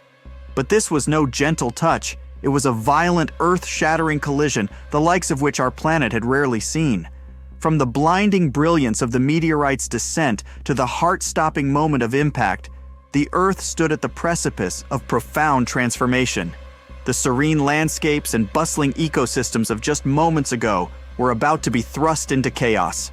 The moment the meteorite made contact with the Earth's surface, an explosion of unimaginable magnitude erupted. This wasn't just any explosion. It was an event releasing energy equivalent to billions of atomic bombs. The ground at the impact site vaporized instantly, creating a colossal crater and ejecting vast amounts of material into the atmosphere and beyond. Molten rock and debris rained down, setting vast swaths of land ablaze. But the explosion was just the beginning. The impact generated shockwaves that rippled through the Earth's crust, traveling at supersonic speeds. These shockwaves, like ripples on a pond, spread outwards from the impact site, causing the ground to shake and tremble. Mountains crumbled, forests were flattened, and entire landscapes were reshaped in the blink of an eye. And then came the tsunamis. The impact, having occurred in what is now the Yucatan Peninsula, displaced vast amounts of ocean water. Towering waves, some reaching heights of several kilometers, were birthed from the epicenter of the collision. These tsunamis raced across the oceans with terrifying speed, reaching distant coastlines and inundating them with their wrathful surge. Coastal ecosystems, teeming with life, were obliterated, and the once tranquil shores bore witness to the ocean's fury. The world in those moments was unrecognizable. The serene beauty of just moments ago was replaced by a panorama of devastation. Fire, water, and earth converged in a symphony of destruction, reshaping the very fabric of the planet. The Earth, in its interconnected majesty, responded as a whole to this external trauma. The explosion at the impact site sent vast amounts of debris, molten rock, and superheated gases into the atmosphere. As these materials ascended, they began to cool and solidify, transforming into fiery balls of rock and metal. These fireballs, some as large as houses and others as small as grains of sand, rained down upon the Earth. This global meteor shower set forests aflame, ignited wildfires, and turned night into day with its blinding intensity. The skies were ablaze, and the once serene landscapes were now a canvas of fire and destruction. But the Earth's response wasn't limited to the skies. The shockwaves from the impact, having rippled through the crust, triggered seismic activities of unprecedented magnitudes. Earthquakes, some rivaling the most powerful ones ever recorded, shook the planet. These tremors were felt even in regions far removed from the impact site, causing landslides, opening chasms, and further destabilizing already traumatized ecosystems. And the oceans, having borne the initial brunt of the impact, were not done with their fury. The seismic activities, coupled with the displacement of water from the impact, gave rise to more tsunamis. These waves, while perhaps not as colossal as the initial ones, were still monstrous. They raced across ocean basins, reaching shores that had already been battered and bringing with them further devastation. The global consequences of the Chicxulub impact were a testament to the interconnectedness of our planet's systems. No corner of the Earth was untouched, no ecosystem left unscathed. It was a time of upheaval, a period where the very essence of life and the environment was put to the test. In the wake of the explosion, vast amounts of ash, soot, and debris were ejected into the atmosphere. Instead of settling quickly, this particulate matter formed a dense cloud that encircled the globe. This ash cloud acted as a veil, obscuring the sun's rays and casting the Earth into a prolonged period of darkness. Without sunlight, photosynthesis, the very process that sustains plant life, was severely hampered. Forests withered, grasslands became barren, and the primary producers in the food chain were crippled. This darkness, combined with the cooling effects of the ash cloud, led to a significant drop in global temperatures. The Earth, which had been a warm and temperate realm, was now facing conditions akin to a nuclear winter. Regions that had never known frost and snow were now blanketed in white, and the cold became a relentless adversary for the planet's inhabitants. But the challenges weren't limited to the land. The oceans, the cradles of life, faced their own set of trials. The ash and soot, combined with the sulfur released during the impact, led to acid rain. This rain, when it reached the oceans, caused a significant drop in pH levels, leading to ocean acidification. The delicate balance of marine ecosystems was disrupted. Calcifying organisms like corals and certain plankton species struggled to build their shells and skeletons. As these foundational species faced challenges, the entire oceanic food chain felt the ripple effects. From the tiniest plankton to the massive marine reptiles, the oceans were in turmoil. The long-term effects of the Chicxulub impact were a testament to the delicate balance of our planet's ecosystems. Even as the immediate chaos subsided, the challenges persisted, reshaping life and the environment in profound ways. Acid rain, as the name suggests, is precipitation with heightened levels of acidity. Following the Chicxulub impact, the atmosphere was laden with sulfur compounds, primarily released from the impact site and exacerbated by volcanic activities. When these sulfur compounds combined with water vapor in the atmosphere, they formed sulfuric acid, which then fell to the Earth as acid rain.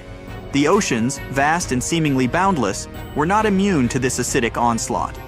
As the acid rain poured into the seas, it began to alter the very chemistry of the waters. The pH levels of the oceans dropped, leading to a phenomenon known as ocean acidification. This change, while seemingly minute, had profound implications for marine life.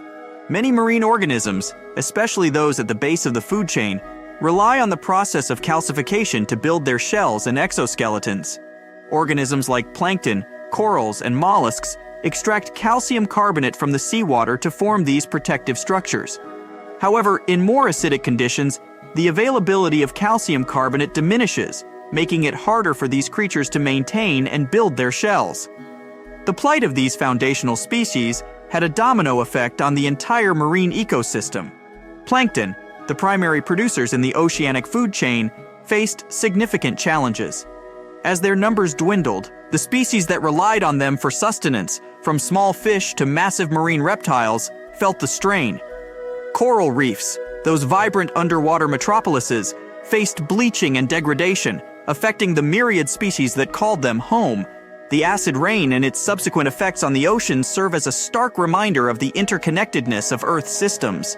A disruption in one area can have cascading effects, reshaping entire ecosystems and challenging the very fabric of life. Following the impact and the subsequent release of vast amounts of debris into the atmosphere, the Earth found itself shrouded in a dense cloud of ash and soot. This veil, while initially contributing to the planet's warming due to the greenhouse effect, eventually began to block out the sun's rays. The diminished sunlight, combined with the settling of the particulate matter, led to a significant drop in global temperatures. The Earth was entering a chilling phase, akin to a prolonged winter. Regions that had once basked in warmth and sunlight now faced prolonged periods of cold and darkness. Ice began to form in areas previously untouched by frost, and snow-covered landscapes became a common sight. This cooling had profound implications for the planet's ecosystems. Plants already struggling from the lack of sunlight found it challenging to cope with the cold. Many species, unable to adapt to these rapidly changing conditions, faced extinction. Yet, amidst this bleak landscape, stories of resilience emerged.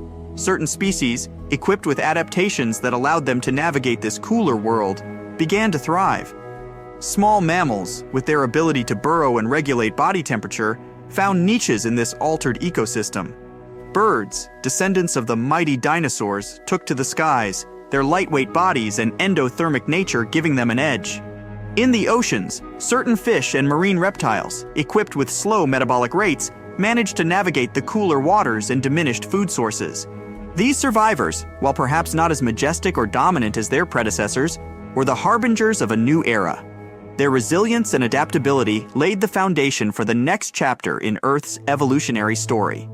From the chilling aftermath of the Chicxulub impact and the resilient survivors that emerged, our narrative now takes a leap backward in time to a period even more ancient and profound.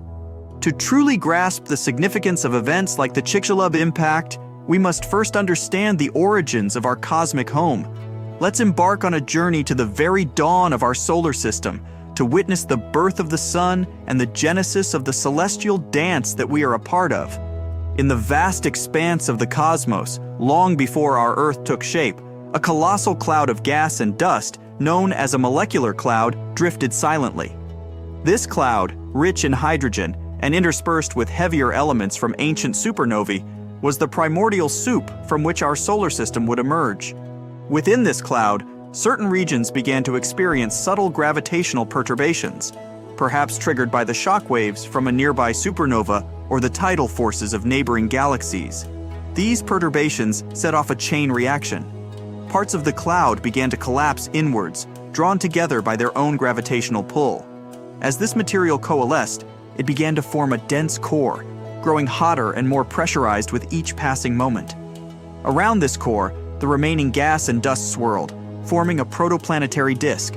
The stage was set for the birth of a star.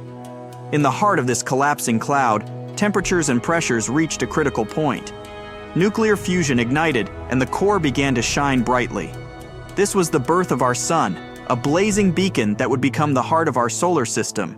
Its intense heat and light began to influence the surrounding protoplanetary disk, shaping and molding the materials within. The sun, in its fiery infancy, was both a creator and a destroyer. Its solar winds swept away lighter materials, while its gravitational pull orchestrated the dance of the remaining gas and dust. From this dance, the planets, including our Earth, would eventually emerge. Having marveled at the birth of our sun and the radiant heart of our solar system, our narrative now hones in on a specific celestial body, one that holds a special place in our hearts, our very own Earth. From the vast protoplanetary disk that swirled around the nascent sun, a unique and intricate process was set into motion, leading to the formation of our planet. In the early days of our solar system, the region that would become Earth was a chaotic battleground. Countless fragments, remnants from the protoplanetary disk, collided and coalesced. With each collision, these fragments, known as planetesimals, grew in size and mass. Over time, through countless impacts and mergers, a proto-Earth began to take shape. This young Earth was a far cry from the blue and green oasis we know today. It was a molten sphere, its surface dominated by lava and constantly bombarded by other celestial bodies. One such collision, with a Mars-sized object named Theia, is believed to have been so cataclysmic that it ejected a significant amount of material into space, eventually leading to the formation of our moon. As the frequency of these collisions decreased, the Earth began its cooling process. The surface, once a roiling sea of magma, started to solidify. This solidification process wasn't uniform. In certain regions, the crust formed rapidly, while in others, volcanic activity persisted, spewing lava and reshaping the landscape. Beneath this forming crust, the Earth's interior was still active. Convection currents within the mantle pushed molten rock to the surface, leading to the formation of the first volcanic islands. Over time, these islands coalesced, growing in size and forming the earliest land masses. The formation of the Earth's solid crust was a significant milestone. It set the stage for the development of stable landforms, the emergence of oceans, and the eventual genesis of life. This crust, while solid, was not static. It was and still is a dynamic entity, constantly reshaped by the forces of plate tectonics. From the molten beginnings of our Earth and the formation of its solid crust, our gaze now shifts skyward, to a celestial companion that has been a constant presence in our night sky, the Moon. This luminous satellite, with its phases and silvery glow, has inspired myths, guided navigators, and influenced the rhythms of life on Earth. But how did it come to be? And what role has it played in shaping our planet's rotation? As we touched upon earlier, the prevailing theory regarding the Moon's formation is rooted in a cataclysmic event. Early in Earth's history, a Mars-sized object named Theia collided with our young planet. This impact was so immense that it sent vast amounts of debris into space. This ejected material, a mix of both Earth and Theia, began to orbit our planet. Over time, through gravitational forces and countless collisions, this debris coalesced and formed what we now know as the Moon. But the Moon's formation was more than just a cosmic spectacle. It had profound implications for Earth. The impact with Theia imparted a significant amount of angular momentum to our planet. As a result, the young Earth had a much faster rotation, with days lasting only a few hours. However, the newly formed Moon, being in close proximity to Earth, began to exert gravitational forces on our planet. This gravitational interaction led to tidal forces, causing bulges in Earth's oceans.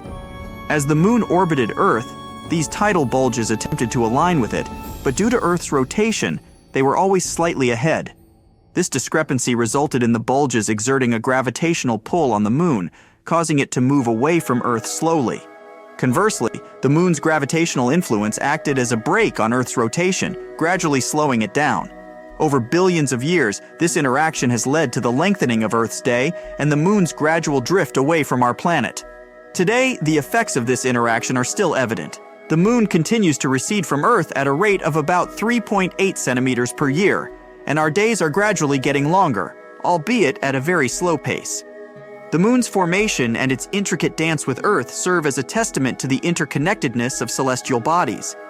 It reminds us that even in the vastness of space, events and entities are intertwined, shaping and influencing each other in profound ways. Having journeyed through the intricate dance between Earth and its celestial companion, the Moon, we now return our focus to the early chapters of our home planet's story. The Earth, in its nascent stages, was a realm of extremes, marked by fiery eruptions, celestial bombardments, and the gradual emergence of a life-sustaining envelope, the atmosphere. Let's delve into this tumultuous epoch, exploring the volcanic activity, meteorite impacts, and the processes that gave rise to our planet's protective shield. In the aftermath of its formation, Earth was a hotbed of geological activity. Beneath its still-forming crust, the mantle was alive with convection currents, driving molten rock to the surface. Volcanoes dotted the landscape, spewing lava, ash, and gases into the young atmosphere. These eruptions were not just isolated events, they were continuous and widespread, shaping and reshaping the Earth's surface. Simultaneously, the early solar system was a chaotic environment, teeming with leftover debris from its formation. Earth, with its growing gravitational pull, became a target for these wandering fragments. Meteorites, ranging from tiny specks to massive boulders, bombarded our planet. These impacts, while violent, played a crucial role in Earth's evolution. They delivered essential elements and compounds, including water, which would later form our oceans. But perhaps one of the most significant developments during this period was the formation of Earth's atmosphere. Initially, the atmosphere was dominated by gases like methane, ammonia, and water vapor, released from volcanic eruptions. However, as the Earth cooled, conditions became conducive for the condensation of water vapor, leading to the formation of the early oceans. These oceans began to play a pivotal role in atmospheric evolution. Simple organisms like cyanobacteria emerged in these waters and began the process of photosynthesis, releasing oxygen as a byproduct. Over time, this oxygen accumulated, transforming the atmosphere from one devoid of this vital gas to one where it became a significant component. This evolving atmosphere served multiple purposes. It acted as a protective shield, filtering out harmful solar radiation. It played a role in regulating the planet's temperature, creating a greenhouse effect that kept the Earth warm. And, most importantly, it set the stage for the emergence and evolution of complex life. The early Earth, with its fiery landscapes, celestial impacts, and evolving atmosphere, was a testament to the dynamic nature of our planet. It reminds us that Earth, even in its earliest days, was a place of change, adaptation, and resilience. From the fiery eruptions and celestial bombardments of early Earth, we now find ourselves at a pivotal juncture in our planet's narrative. Amidst the evolving landscapes and the protective embrace of the atmosphere, the stage was set for one of the most profound events in Earth's history, the emergence of life. This chapter, marked by the transition from the simplicity of single-celled organisms to the complexity of multicellular life, is a testament to the tenacity and adaptability of life itself. Let's delve into this awe-inspiring epic, exploring the first sparks of life and the intricate dance of evolution. In the vast expanse of Earth's early oceans, amidst the swirling currents and mineral-rich waters, a miracle was unfolding. Simple molecules, driven by the energy from hydrothermal vents and the sun's rays, began to form complex structures. These structures, encapsulated within lipid membranes, were the precursors to the first cells. These primitive cells, or prokaryotes, lacked a defined nucleus but carried within them the blueprint of life, DNA. Over time, these prokaryotes diversified, adapting to various niches within the oceans. Among them, a particular group, the cyanobacteria, embarked on a transformative process, photosynthesis. By harnessing the sun's energy, they converted carbon dioxide and water into glucose, releasing oxygen as a byproduct. This oxygenation of the atmosphere set the stage for the next leap in evolutionary history. As the eons passed, certain prokaryotes began to form symbiotic relationships, leading to a significant evolutionary milestone, the emergence of eukaryotic cells. These cells, characterized by a defined nucleus and specialized organelles, were more complex and versatile. Within the protective embrace of these cells, DNA was safely housed within the nucleus, allowing for more intricate genetic processes. The stage was now set for another evolutionary leap. These eukaryotic cells, having thrived in the oceans, began to come together, forming colonies. Over time, these colonies became more specialized, with certain cells performing specific functions. This was the dawn of multicellularity. From simple colonies, complex organisms began to emerge, each cell playing its part in the symphony of life. The transition from single-celled organisms to multicellular life was not just a biological evolution, it was a testament to the power of cooperation and specialization. It laid the foundation for the diverse tapestry of life we see today, from the tiniest plankton to the majestic blue whale. From the delicate dance of single-celled organisms coming together to form the marvel of multicellular life, our narrative now propels us to a period in Earth's history that stands as a testament to the sheer diversity and adaptability of life. This epoch, known as the Cambrian explosion, was a burst of evolutionary creativity, a time when the tapestry of life became rich with color and complexity. Let's journey into this vibrant period, exploring the myriad forms that emerged and the factors that fueled this unparalleled diversification. Approximately 541 million years ago, the stage was set for one of the most significant evolutionary events in Earth's history. The oceans, teeming with simple multicellular organisms, were about to witness a rapid proliferation of new life forms. Over a relatively short geological time span, spanning just a few tens of millions of years, the number of distinct species exploded. From simple, soft-bodied creatures, the oceans became populated with a plethora of complex organisms, each with unique body plans, structures, and modes of life. Trilobites, with their segmented bodies and compound eyes, scuttled across the ocean floor. Bizarre creatures like Opabinia, with its 5 eyes and a long, grasping proboscis, swam through the waters. The first primitive ancestors of many modern animal groups, from mollusks to arthropods and even early vertebrates, made their debut during this period. But what fueled this explosion of diversity? Several factors converged to create the perfect conditions for evolutionary innovation. The atmosphere's oxygen levels had reached a critical threshold, supporting more energetically demanding organisms. The oceans were rich in nutrients, providing ample sustenance for the burgeoning life forms. Additionally, the development of hard body parts, like shells and exoskeletons, not only offered protection, but also opened up new ecological niches, driving competition and specialization. The Cambrian explosion was not just about the emergence of new species, it was about the establishment of complex ecosystems. Predators and prey, grazers and filter feeders, burrowers and swimmers all played their roles in the intricate dance of life. This period laid the foundation for the modern animal kingdom, setting the stage for the evolutionary dramas that would unfold in the subsequent epochs. From the vibrant waters of the Cambrian seas, teeming with a plethora of life forms, our narrative now shifts to the ever-evolving landscapes of our planet. As life flourished in the oceans, the Earth's crust was undergoing its own dance of change and transformation. Massive landmasses were coming together, giving rise to supercontinents. And as these vast tracts of land formed, they set the stage for a new chapter in the story of life: the emergence and evolution of land animals. Let's traverse these ancient terrains, exploring the formation of supercontinents and the pioneering species that ventured from water to land. Throughout Earth's history, the continents have been in a state of constant motion, driven by the forces of plate tectonics. These land masses, floating atop the semi-fluid mantle, have collided, merged, and broken apart in an intricate dance that spans eons. One of the most significant outcomes of these movements was the formation of supercontinents, vast landmasses that brought together multiple smaller continents. One such supercontinent, Pangaea, formed around 300 million years ago. As Pangaea took shape, it brought with it profound changes to the planet's climate, ocean currents, and ecosystems. The interiors of this massive landmass became arid, while the coastlines were marked by lush, swampy environments. It was against this backdrop that a significant evolutionary transition occurred.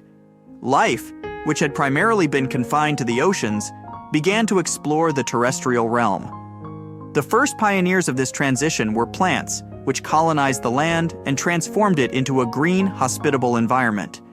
These plants played a crucial role in creating stable ecosystems, producing oxygen, and providing a food source for the animals that would soon follow. Among the first animals to venture onto land were the arthropods, including early ancestors of insects and spiders. Their exoskeletons provided support and protection, allowing them to navigate the challenges of the terrestrial environment. Following closely were the amphibians, descendants of fish that had evolved limbs and lungs. These creatures, with their ability to breathe both in water and on land, became the bridge between aquatic and terrestrial life. The formation of supercontinents and the colonization of land by animals set the stage for the next phase of evolutionary history. As ecosystems became more complex, new niches opened up, driving further diversification and specialization. From the early amphibians, reptiles emerged, laying hard-shelled eggs and further reducing their dependence on aquatic environments. The stage was set for the rise of the dinosaurs, mammals, and the myriad land animals that would come to dominate the planet. Having witnessed the grandeur of supercontinents and the pioneering steps of the first land animals, we now delve deeper into the struggles and triumphs of these terrestrial pioneers. The transition from water to land was no small feat. It presented a myriad of challenges, from the basic necessities of breathing and locomotion to the complexities of reproduction and survival. Yet, as with all chapters in the story of life, adversity spurred innovation. Let's journey together, dear listeners, into the world of early land animals, exploring the obstacles they faced and the remarkable evolutionary solutions they devised. The very act of moving from water to land presented the first set of challenges. In the buoyant embrace of the oceans, weight and support were not pressing concerns. However, on land, the pull of gravity necessitated structural adaptations. Early amphibians, with their muscular limbs, evolved a robust skeletal system, providing the necessary support and allowing them to navigate the varied terrains of the ancient landscapes. Breathing was another significant challenge. While the aquatic ancestors of these land animals relied on gills to extract oxygen from water, the terrestrial environment demanded a different approach. Lungs, which allowed for the intake of atmospheric oxygen, became a crucial adaptation. These early lungs, while rudimentary compared to those of modern animals, set the stage for the diverse respiratory systems we see in land animals today. Reproduction, too, underwent a transformation. In the aquatic realm, external fertilization was common, with eggs and sperm released into the water. On land, this method was not viable. Early land animals, especially amphibians, had to return to water to reproduce. Over time, evolutionary innovations like internal fertilization and the development of hard-shelled eggs in reptiles allowed for a complete transition to terrestrial reproduction. Survival on land also meant contending with new predators and finding novel ways to secure food. This drove the evolution of various defensive mechanisms, from camouflage and toxins to speed and agility. The development of specialized sensory organs like enhanced vision and hearing allowed these early land animals to better navigate their environment and detect both prey and predators. As the eons passed, these challenges spurred a plethora of evolutionary innovations. From the amphibians came the reptiles, and from them, the dinosaurs and mammals. Each group, in its own way, tackled the challenges of terrestrial life, refining and building upon the solutions of their predecessors. As we draw our journey to a close, let's take a moment to reflect on the profound tapestry of events that have shaped our planet's history. From the birth of our solar system, the formation of the sun, the tumultuous early years of Earth, to the emergence and evolution of life, each chapter tells a story of resilience, adaptation, and the inexorable march of time. The Chicxulub incident, a cataclysmic event that forever altered the course of life on Earth, serves as a poignant reminder of the fragility and interconnectedness of our world. A single moment, a cosmic collision, had the power to reshape ecosystems, extinguish countless species, and pave the way for new forms of life to emerge. Yet, amidst the chaos and destruction, life found a way. Seeds and pollen, resilient in the face of adversity, ensured the continuity of plant life. The oceans, though transformed and challenged, remained cradles of biodiversity. And from the ashes of extinction, new life forms arose, each adapting and evolving to the ever-changing conditions of our planet. Our journey through Earth's history is not just a chronicle of events, but a testament to the enduring spirit of life. It's a story of challenges met, of adversities overcome, and of the relentless drive of life to persist, adapt, and thrive. As we conclude this video, let us carry with us a sense of wonder and reverence for the intricate web of life that surrounds us. Let us celebrate the resilience of nature, the beauty of evolution, and the mysteries that await us in the chapters yet to be written. Thank you, dear listeners, for joining us on this voyage through time. Until our next adventure, cherish the world around you, for it is a story millennia in the making. Antarctica wasn't always a frozen wasteland. A long time ago, it was full of life, and 56 million years ago, something terrifying stalked its jungles. A giant, flesh-eating bird. It was around 6 feet tall and weighed as much as a lion. For millions of years, nothing could challenge it, so why did it disappear? And could there be even bigger predators still hidden beneath the ice? Paleontologists found 2 massive claw bones in Antarctica, sharp, curved, and powerful, belonging to this bird. They were dug up from the Epresian-aged rocks of Seymour Island, which means they're around 40 to 50 million years old. Their shape left no doubt. These were the so-called terror birds. Their scientific name is Forus raceti, some of the most fearsome predators to ever walk the earth. They were flightless and didn't even need wings. Instead, they could sprint at breakneck speeds, like ostriches from a nightmare. For millions of years, these birds ruled South America. But now, for the first time, their presence has been confirmed in Antarctica. No surprise here. Back then, South America and Antarctica were still connected, allowing animals to easily commute between continents. So these birds probably migrated south to adapt to life on Antarctica's prehistoric landmass. It didn't just survive here, it thrived. But at some point, this nightmare of an animal vanished. Why? Most likely because of the temperature changes. Antarctica was cooling, slowly turning into the frozen wasteland we know today. Its prey may have declined, leaving the predator without enough food. Eventually, it disappeared, leaving no descendants behind. Researchers hope that they'll find a complete skeleton eventually. They're also wondering where there might be even bigger species waiting to be discovered. Perhaps these birds evolved into a completely new Antarctic lineage. But for now, all we have are 2 giant, creepy claws. People often think that there are almost no animals or plants in Antarctica. But that's not true at all. Penguins waddle around, and forget the cute tiny ones. Antarctica used to have 6-foot-tall monsters. The emperor penguins are the largest penguin species alive today. They can dive over 1,800 feet deep and hold their breath for over 20 minutes. There were giant ancient penguins around 38 million years ago. They were the size of humans. Fossils show they had long, sharp beaks, making them terrifying hunters of fish and squid. The fish there are also absolutely fascinating.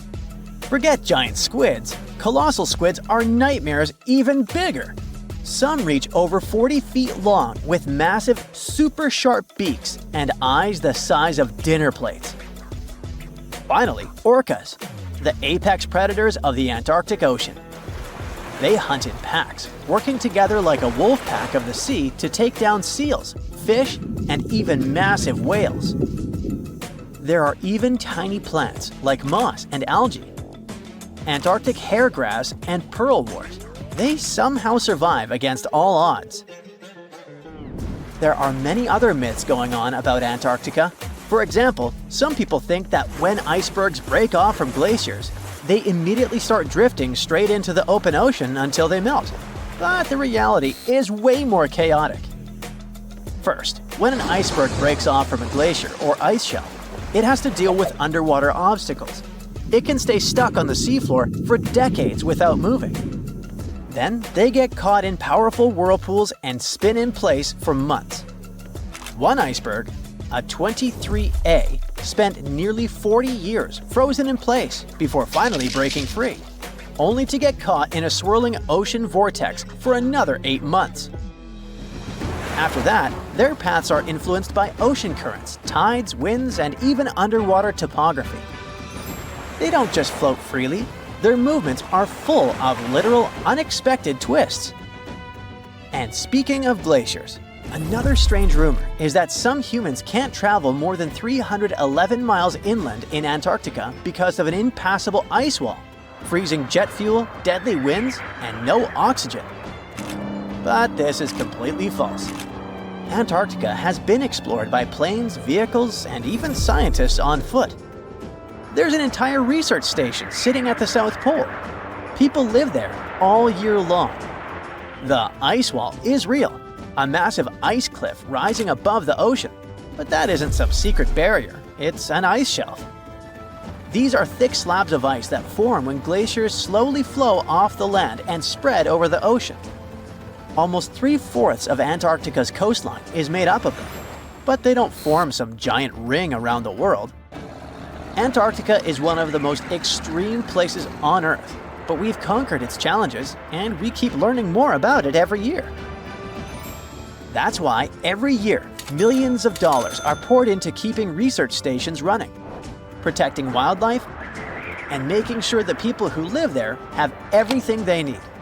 But where does all this money go? Well, Antarctica stations are basically small cities. There's electricity, heating, water purification, food storage, and medical facilities. The biggest station, McMurdo, is basically a town with over 1,000 people in summer. It has everything from a fire station to a gym. The South Pole Station is super deep inland, so it's one of the hardest places to supply. Getting food and fuel there requires airplanes flying thousands of miles in extreme cold. But the internet loves a good mystery. When Google Maps revealed what looked like a massive doorway in Antarctica, conspiracy theorists went wild. People joked about everything from Bigfoot's vacation home to a secret base, or even a Star Trek spaceship hangar hidden in the ice. But there's a way simpler and less exciting explanation. It's actually a grounded iceberg, a chunk of ice that got stuck in shallow water and is now slowly melting.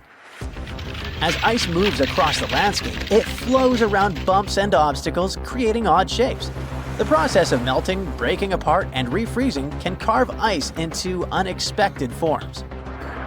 Antarctica also has incredibly strong downward-blowing winds that sculpt ice into dramatic formations over time.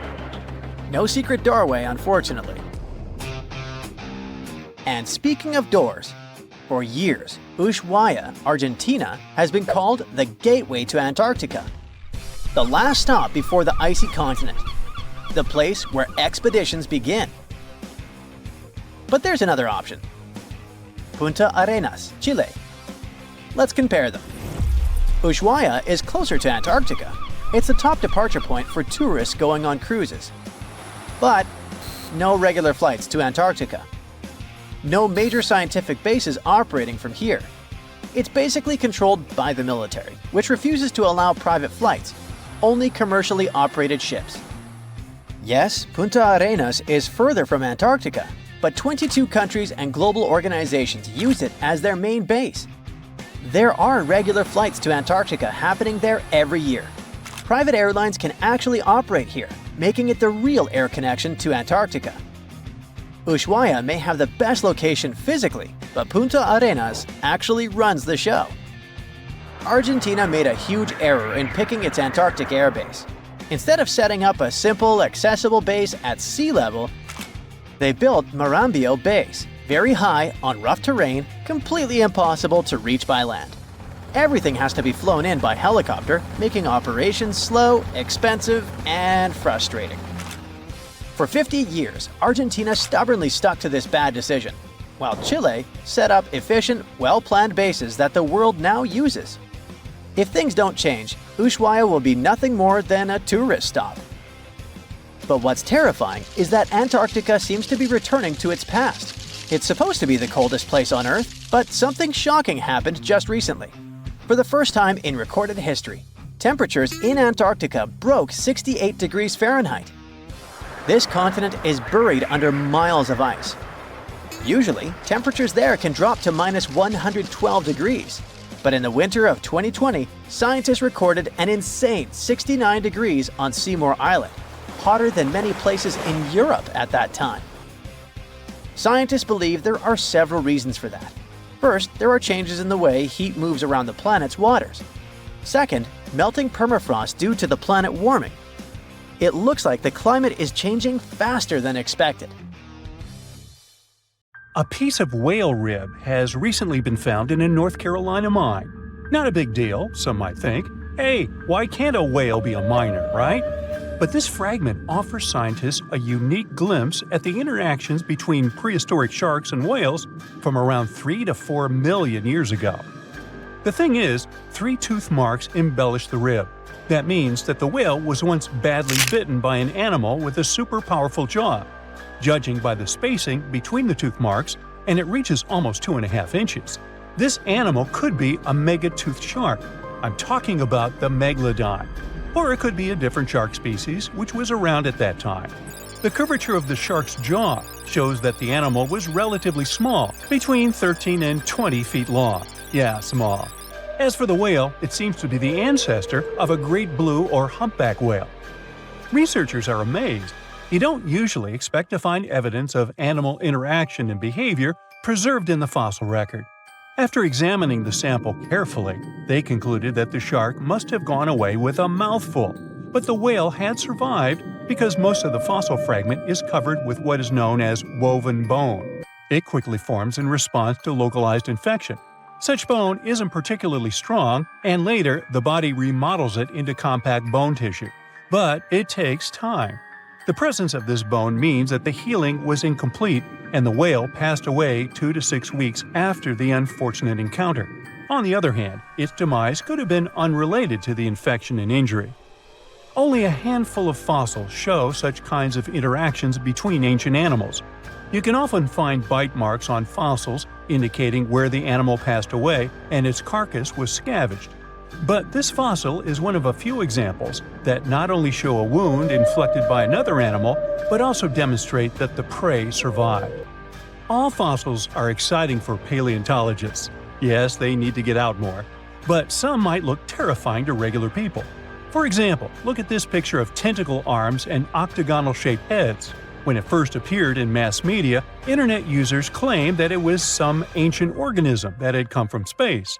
Others thought the story was fake, but in fact, both the picture and the fossil are real.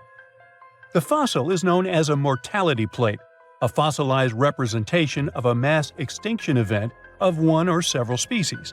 The fossil actually contains more than a dozen specimens of a type of marine organism called a crinoid.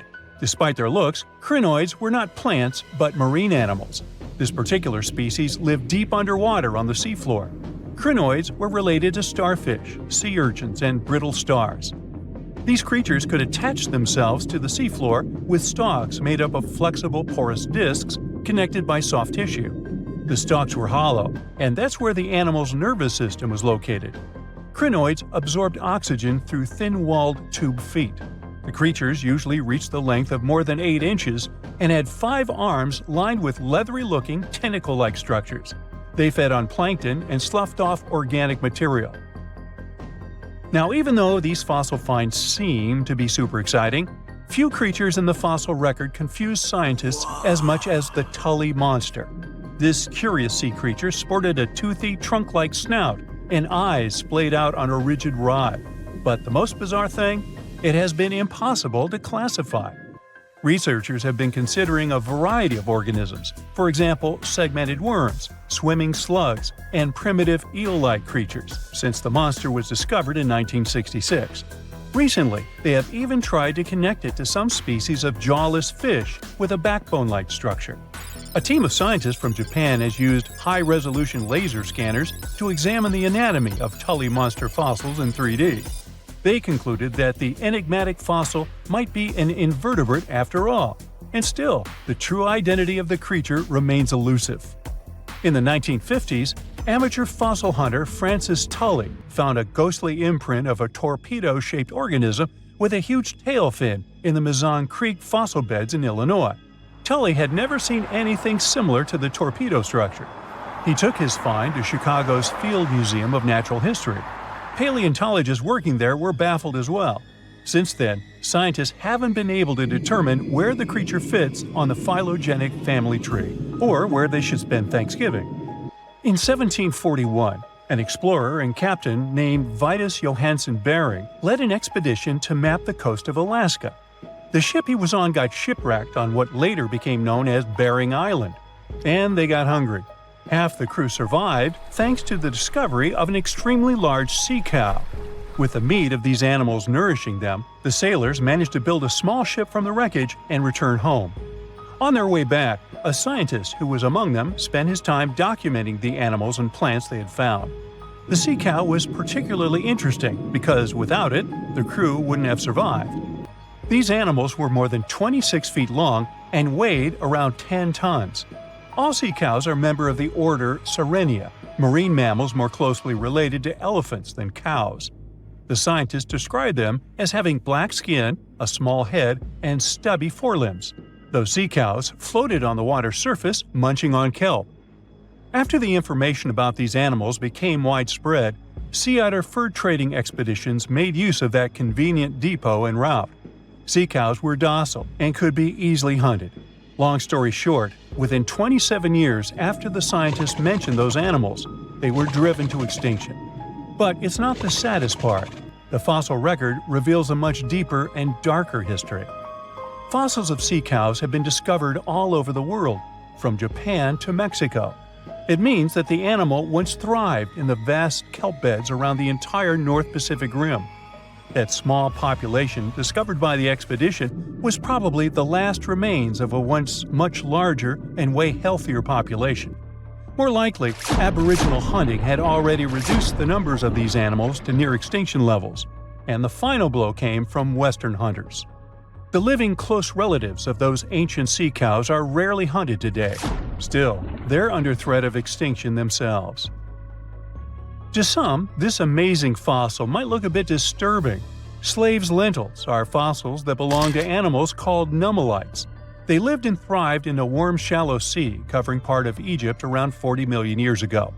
The name nummelites hints at the fact that larger specimens resemble coins, and in Egyptian folklore, they're even referred to as angel's money. These creatures have a simple, single-celled structure, which contrasts with their super intricate skeleton. Look at this series of spiral overlapping whorls. Each whorl is divided into countless tiny chambers. Nummelites can grow to be 4 inches in diameter, and still, they are the fossils of single-celled animals related to amoeba. How and why did they grow to be so large? The reason could be their symbiotic relationships with other smaller organisms. In the case of modern species, Such symbionts are tiny golden-brown single-celled algae called diatoms. The shells of pneumolites are relatively transparent, and since they're flat, there's a large surface area for the light needed for the diatoms to photosynthesize. For some reasons, scientists are still debating about them. The presence of plant symbionts in animals dwelling in the sea encourages the growth of a calcareous skeleton in hosts. So, the gigantic size of the pneumolites in Egypt could be due to their close relationship with symbiotic diatoms. Does that make sense? Fun fact: a species of pneumolites evolve very fast, and their fossils change from one layer of sediments to the next. So, the limestone used for the pyramids of Giza are so packed with such fossils that it's known as pneumolitic limestone. This limestone also contains two kinds of pneumolites, the smaller slave's lentils and the larger angel's money. But those are not different species, but rather different stages in the life cycle of a single species. Now here's something. Baltic amber is one of the most common resins found in the world. The reason for this is that due to the vast forests of pine, their numerous deposits are so common they provide wonderful treasures from long ago. Ants are especially common in the Baltic amber, which comes from pine trees. Its resin is rich in sugar, so the ants often live amongst the trees, close to the easy source of food. One block found in East Germany has preserved one ant that is estimated to be about 48 million years old. Think of the birthday cake. But what makes this find interesting is another animal inside the amber. It's a mite, notorious hunters in the insect world, capable of traveling at great speed. These guys quickly latch onto their hosts, sucking them dry. They're also capable of destroying entire hives in one go. And within this piece of amber, the amber provides a display of their final struggle. In Southeast Asia, feathers belonging to something unique have been found from 80 million years ago. They were captured in resin during the Cretaceous period, a peak time for dinosaurs. The many feathers inside are from the coelurosaur. It looks like a dinosaur, but this animal is more related to birds. Other feathers like this have been found in resin. They belong to avian and other non-flying dinosaurs. The discoveries have helped reimagine what dinosaurs actually look like. Still, dinosaurs may have had feathers instead of being completely bald. Of course, for most of them, the feathers weren't used for flying, but they helped the dinos stay warm. However, the feathers weren't all that was found, and a part of the coelurosaur's tail is also preserved. Still, it's so small and ancient that its DNA hasn't survived to map their entire genome. The enclosed tail is also very delicate, and it can't be removed from its protective amber shell. But although these findings can only be observed, they've still provided a great insight in the evolution of birds. But how does amber preserve things so effectively, even at the initial stages? The trees produce the resin to protect any small gaps in the bark against feeding insects. Its antiseptic nature and lack of water content ensures it doesn't degrade for a long time. This also makes it more resilient as it petrifies over long periods, eventually becoming a fossil. Some of the oldest amber ever found was from the Triassic period, showing how long it can last. The pieces from Italy are about 230 million years old. And inside one of these ancient droplets holds the oldest arthropod ever recorded. This mite found inside has provided a broader understanding to their evolution. Today, they're known to mainly annoy gardeners by feeding on the petals of flowering plants. However, at the time the mite was caught, flowers didn't have any petals, and it would be without this tasty meal for another 100 million years. Now, 100 million years ago, Myanmar was part of Gondwana, the great supercontinent. At that time, Myanmar wasn't part of Asia yet. But it was still lush with a great forest, which contained many species of lizards that lived amongst the undergrowth, hiding away from dinosaurs. Many of them have been stored within amber. This fact helped discover ancestors of geckos and chameleons. By using CT scans, scientists have analyzed them, providing a glimpse into the formation of their scales, teeth, feet, and claws. It also provided an understanding of how these archaic creatures once appeared. Although mostly pieces of lizards, by using modern technology, the scientists have been able to create 3D images of the lizard. These images can reveal how those guys appeared in their full form. The images show that they still retain some of their exact features to this day, like the chameleon's sticky pads used for climbing. A salamander fossil from around 20 million years ago is one of the most intact specimens ever found in amber. Details of its final moments show that it had been attacked before getting stuck in the resin. However, what's confusing about this find from the Miocene era is that the amber was found in the Caribbean, but it came from a tree that's closer related to those from East Africa. The lizard also has ancestry from the same area. Finds like this have opened a whole new understanding about how these small lizards migrated. It's expected that they would have ridden fallen logs, which took them across the seas to new homelands, not only to the Caribbean, but to all continents except for Antarctica. Nobody goes there, it's too cold. In the Dominican Republic, you can find some of the rarest of all ambers. This Dominican amber came from neotropical forests from around 20 million years ago. Many of the trees that made the resin are now extinct. The amber is almost completely see-through and can come in an array of beautiful colors. The most common colors are red, yellow, and even blue, and are easily mistaken for gemstones. One was found with a flea caught in it, dating to when the forest was at its peak and the mammalian variety thrived. Fleas were likely common at the time, and this flea in particular had recently fed on a mammal before getting stuck. However, something more intriguing was found within the flea. While scientists checked what mammal DNA was within the flea, they found that it was carrying an ancient bacterial blight. These blights have been constant throughout Earth's history, dramatically decreasing populations of animals and plants. This now extinct blight in the amber helped scientists determine how much the bacteria have evolved and how it spread. Now, most remnants of insects inside amber aren't much more than the exoskeleton bodies. But with some found in Myanmar, they were so well preserved that even the color of the insects is still intact. Colors in nature appear in three different ways. The first is bioluminescence, that's produced by a chemical reaction within a living organism. The second is about pigments, where the color appears in an animal or a plant tissue. The third is called structural coloration, and the production of colors here is explained by microscopic surfaces fine enough to react with the light. The rare insects in amber were found in the form of structural coloration, but only at specific wavelengths. It all explains the very intense colors rarely found. 99 million years later, these bugs can still show their vibrant colors – blue, purple, and green. Some of them appear so different in color and shape that they almost look like they're from another world. Which of course they are, a very old one. Ants have been around for about 168 million years, based on fossil evidence provided. They're well known for their social hierarchies and their hive mind system.